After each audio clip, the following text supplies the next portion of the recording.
dari awalnya saya bekerja dengan syarikat bukan Bumi Putra lah, bekerja kat sana, tabir mengendalikan dia orang punya kerja.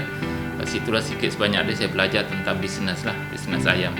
Jadi saya bermula daripada 5 ekor lah untuk sehari, sampailah di hari inilah berpuluh-puluh ribu lah sehari. Macam itu saya punya perjalanan dalam bisnes. Okey, saya terlibat ketiga-tiga.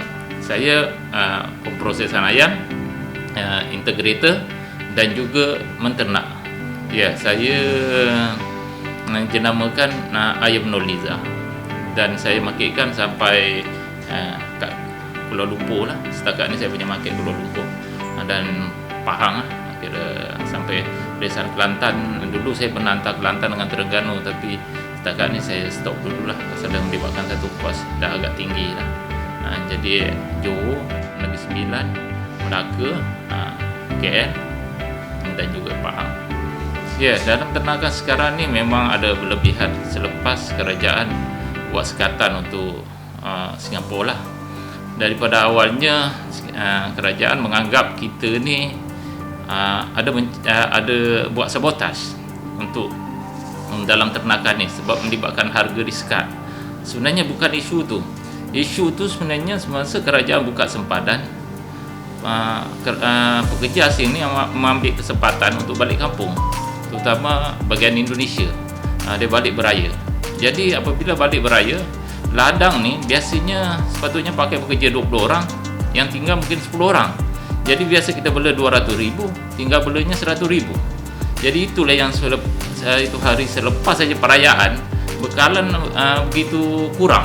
Sebabnya bukan sebab ada sabotaj ke apa ke, isunya pekerja kita untuk menternak tu terlalu kurang. Jadi itulah, dan kerajaan terus ambil langkah untuk memberhentikan ekspor untuk ke Singapura. Dan apabila dia buat pemberhentian, dia tak memberi satu jawapan yang betul. Maksud dia tak ada satu jawapan mengatakan dia nak sekat berapa lama. Kalau ada mengatakan dia nak sekat 3 bulan ke, 4 bulan ke, ataupun 2 bulan, berarti kita ada satu jawapan. Jadi market Singapura tu kita tak perlu bela. Jadi dia orang kat sini tak perlu bela. Jadi tak ada berlebihan bekalan dalam market. Sampai ayam tu 3 kilo lebih. Selepas perayaan tadi, ayam besar-besar semua dia orang jam semua kat ladang, terutama lepas Raya Haji tadi. Sebab bekalan tu sepatutnya untuk dah dihantar ke Singapura, tapi kerajaan tak buka. Kalau nak diambil kira, memang dia akan merosakkan dan membunuh peternak-peternak itu sendiri dalam market Malaysia lah. Sebabnya sepatutnya beli daripada luar, ayam tu begitu tinggi punya harga, kan, diberi subsidi kat sana.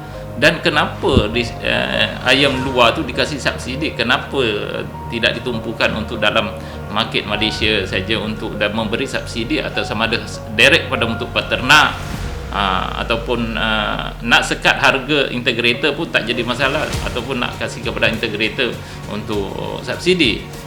Tapi dia sanggup masuk harga dengan yang begitu tinggi dan disubsidikan pada harga tu. Dan diharapkan semua orang menternak ayam dalam market yang belum pasti satu jawapan bahawa benda tu, sedangkan yang berpengalaman dalam macam kita sendiri ni sepatutnya nak memberi rakyat barang murah tidak jadi masalah. Yang penting kerajaan membantu kita dari segi punya costing. Pasal costing kita sendiri pun sekarang dah RM6.70 sekilo untuk menternak. Daripada ladang sampai kita keluar, lebih kurang costing kita RM6.70, hampir jejak RM7. Tapi apabila disekat harga, kita bukan ada jadikan isu pun disekat harga. Yang penting kerajaan ada membantu kita dari segi untuk kita menampung kos. Dan sekarang ni jatuh sampai RM4, sampai RM3 lebih.